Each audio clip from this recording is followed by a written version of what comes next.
This is Star Citizen. It's a massive multiplayer universe created by Cloud Imperium Games, and although it's currently in alpha, there's a lot to enjoy. Here's a taster of what you can expect in Star Citizen. The feature that initially sold me on Star Citizen was ship customization. My first ship was the ship seen here, which is the Origin 300i. If you buy this ship on the website, it allows you to choose the colour, so I chose a sort of metallic blue. And it also lets you configure the interior, so the seat trim, any accessories like a coffee machine. If you've ever looked at the BMW configurator, it's a pretty similar experience. We'll take a look at the interior in just a second, then we'll run through the configurator itself. This is the interior of the 300i. It's pretty much a sports camper van for spaceflight. It's quite a roomy interior with a flight deck up front. I chose the brown leather bucket seat, of course. Now we'll look towards the living area of the cabin. I feel like it would be nice if the toilet was rotated by 90 degrees so that you could shut the door behind you, but I guess in a single person ship maybe that's not so much of a problem. Moving further back along the living space, we've got a super cozy bunk area with bedding that I chose when I bought the ship. There's also an MFD at the end of the bed which shows the ship's communication panel. Looking to the other side of the living area is a kitchenette with sink, fridge and appliances to make hot food and beverages. This is our coffee machine in action. We'll also take a quick look at the mini cooker thing. These were optional extras and are currently just decorative, but in future you'll be able to use them to make consumable food and drinks. That's the living area covered. We'll swing the pilot seat round and take a look at the controls. So apart from the custom red trim which we've got on the flight deck of the 300i here, all the sort of HUD and interface is standard across all the ships in Star Citizen. While in the ship, you can actually just wear a casual jumper and trousers, but for anything outside of the ship, you'll want to wear a flight suit. So that ends the tour of the 300i. What we'd also do is take a look at the configurator, which is very cool. So it's just like configuring any real-life car.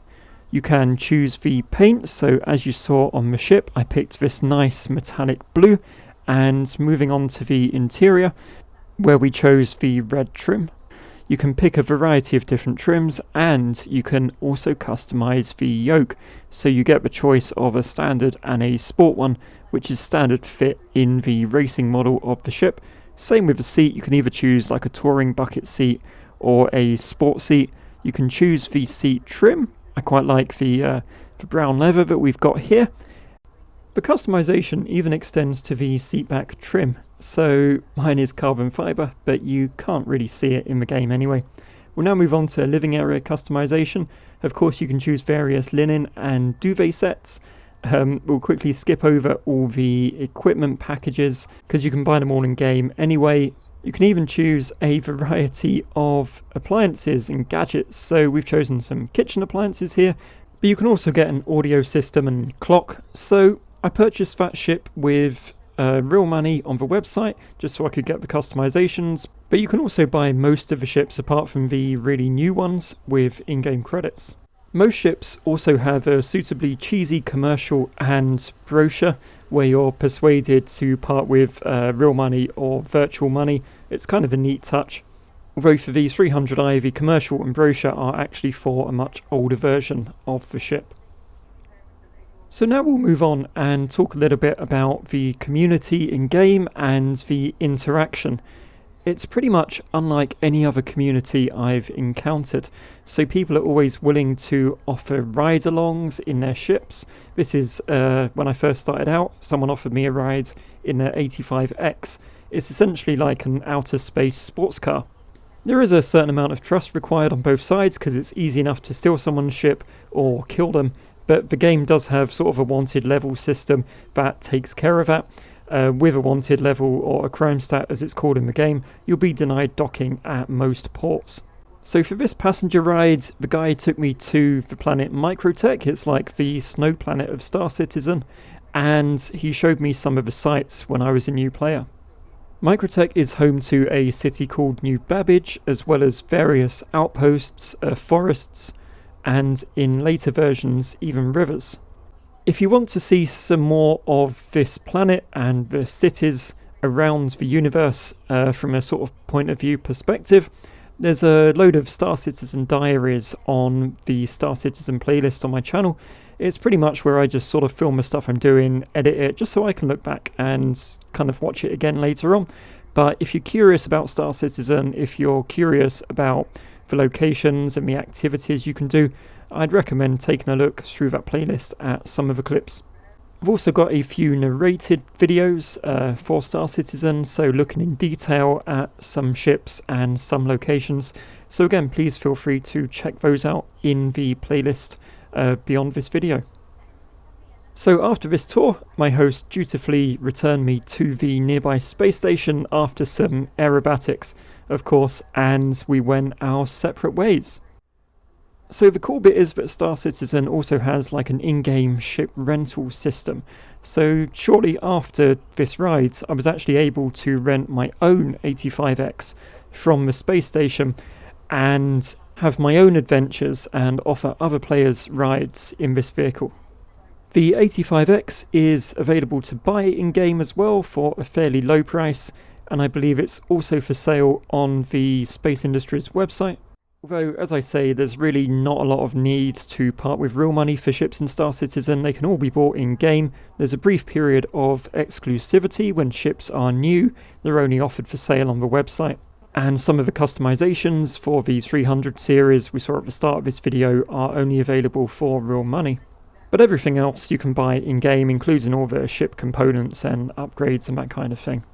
Going back to the tour that I gave this guy, being the 5-star Uber that I am, we took in a short tour of the city of New Babbage, which we can see here, and then of course I returned him to the spaceport, but not before we stopped off on a rooftop and took in some of the sights. So the cities, by and large, you can land pretty much anywhere. There's a few no-fly zones around the lower detail areas, but in the newer cities like New Babbage, you can certainly land on all of the rooftops you see here, even if you can't quite fly down to street level. There's also various missions available around the city which involve landing on some of those rooftops that we can see here. Every city also has its own metro system, so on New Babbage it's kind of like a hyperloop. Some of the other cities have traditional metro systems or even flying trams and people movers. What's interesting is that after I'd finished this ride, given this player a tour, he actually then went straight to the kiosk at the spaceport and rented his own one as well. So this community spirit, this sort of giving rides and offering rides is kind of infectious. Everyone just kind of wants to check out cool spaceships and fly them and have fun together. But it's not all about the flying, it's mostly about the ships, to be fair, in Star Citizen. So you can also check out other people's ships on the pad if they're willing to show you around. You're going to get a lot of tours when you're new. People will show you their various cool and expensive spaceships. This guy had the same ship as me, but he customized it in a slightly different way. He even bought the sound system, for example, which is still a cosmetic item, but I'm hoping at some point in the future it will work. This is also the 325A, the fighter variant of the 300 series, so it has the black interior trim instead of the white. I actually ended up picking up one of these myself at a later stage in the game because I thought the black made it more cozy than the white interior anyway. So we'll also continue to talk a little bit more about the cities and the locations in Star Citizen. The attention to detail and the level of detail is ridiculous in all the environments, to the extent that some of the bigger YouTubers for Star Citizen are actually real-life architects, and they kind of offer their professional opinion on the environments because they've been created to such a high level of detail that you're actually able to do that. We'll take a look now at some of the interiors of New Babbage, which is the main city on the planet Microtech. This is still where I spend most of my time, even after about just over a year of playing Star Citizen. Some of the other cities are a little bit dystopian, a little bit dark and grim for my tastes, but New Babbage is this beautiful, clean, modern city. It's located in glass domes, because the idea is that Microtech itself is so cold that everybody lives within these domes. So there's a lot of shopping malls, the spaceport itself, and even kind of a habitation is within those domes. This is one of these space stations. This is Port Tressler, which is the station attached to Microtech. Hopefully you're getting the idea by now that Star Citizen is kind of like a Second Life in space without some of the dodgier aspects of Second Life. So you can even buy hot dogs. Star Citizen has a working hunger and thirst system. I've been told there's also one called the Double Dog, but I'm not sure I've tried one yet. You can also buy plushies. This is the mascot of Microtech, Pico the Penguin. There's also some super cool Easter egg locations, such as this Christmas cave on the planet Microtech. And throughout the year, real-world occasions kind of have their in-game equivalent, so you get special items at Christmas and Halloween and that kind of thing. Moving back to the ships, there are some really nice luxury spacecraft in Star Citizen as well. These are usually available for millions and millions of in-game credits, or hundreds to 1,000 real-world dollars. This is the Origin 600i Tourer. It's a mid-size luxury cruiser. It's got room for 8 guests plus the crew. It's actually due a rework, but this is its current form, and I think it's pretty damn cool. It's got a couple of lounges, a fully stocked kitchen and bar area, suites for the guests, plus crew accommodation, of course. This video is from a tour I took of somebody else's 600i touring back when I didn't have one, back in my early days of Star Citizen, so you can imagine as a new player seeing this was pretty cool. Believe it or not, this is not the most luxury sort of ostentatious vehicle that Star Citizen has to offer. There's also a space yacht called the 890 Jump, which has a swimming pool, a full-size restaurant, many luxury suites, which is featured in one of the later videos on this playlist, and across YouTube as well. There's like 45-minute long full tours of the 890, so please do go and check those out, because the scale of it, the detail, is absolutely immense. This 600i is somewhat attainable. It's about 10 million in-game credits.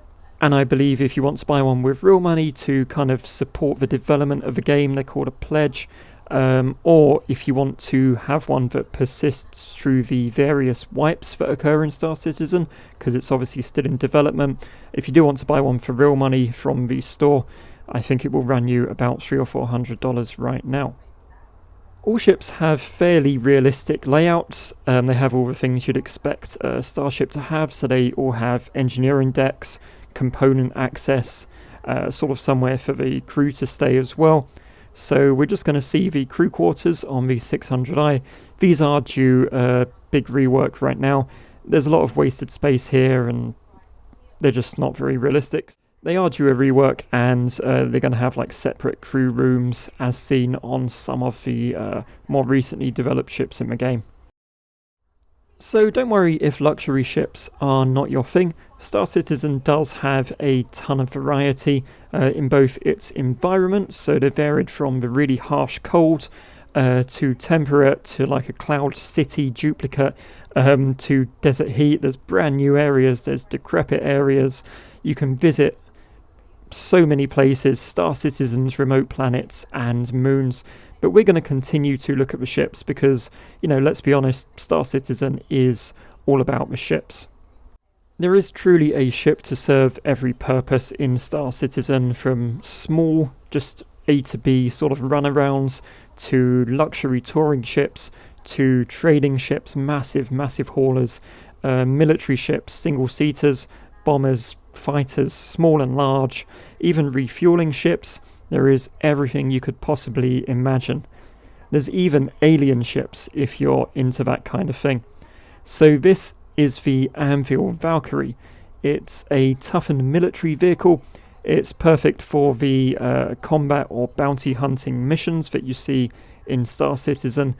And every year within Star Citizen there are 2 ship expos. So there's a military expo around June and an all-ships expo around November. If you've ever visited motor shows in real life, you'll find these in-game expos pretty equivalent to those. I mentioned alien ships, and this is one. This is the Banu Defender. It's one of the most unique ships in the game. Luckily it uses the same flight controls as human vehicles, so if you're into flying crabs, you will love this spacecraft. We're almost at the end of this introductory video to Star Citizen, but as I say, this playlist contains so many videos showing so many things, from narrated ship tours to sort of those point of view videos that I've just edited and filmed throughout my time. If you do play Star Citizen, please let me know your favourite features in the comments below. Is it the luxury travel? Is it mining? Is it military operations? Or is it just the Pico plushes? I hope you enjoyed this video. If you did, please drop a like and feel free to subscribe to the channel. This is mostly a flight sim channel, but there is this huge Star Citizen playlist on it, and you'll also see some other variety games along the way. As I bunk down in my spaceship here, take care, and I'll see you next time. Good night, Pico.